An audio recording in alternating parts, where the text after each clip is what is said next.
din po kayo ng Family Feud. Kanina, nanalo ang team ni na Ma'am Charo Santos at kasama po ni Miss Charo si Dong. So, kami po ay si Tinden Dong. Ang target nila ay makapag-uwi ng total cash prize of...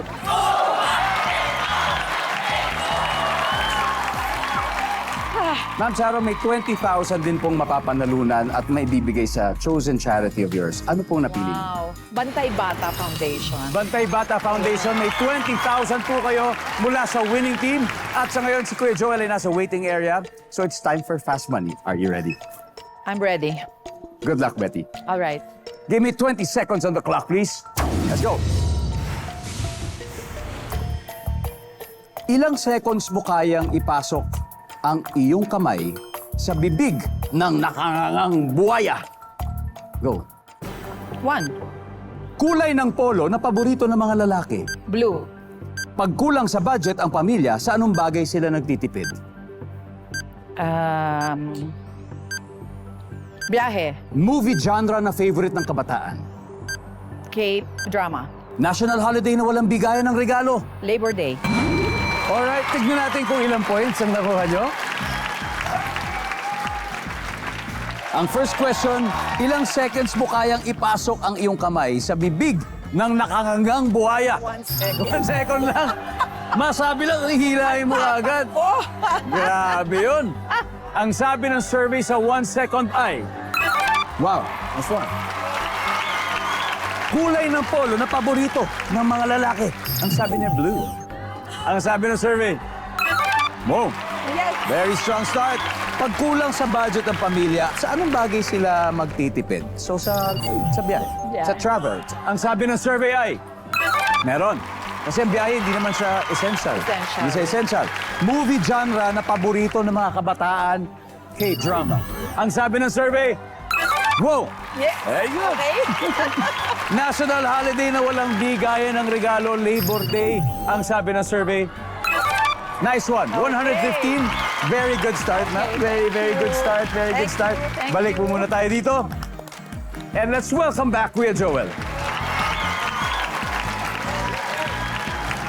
Kuya Joel, eto na. Confident kayo bang ipapanalo nyo ito, Kuya Joel?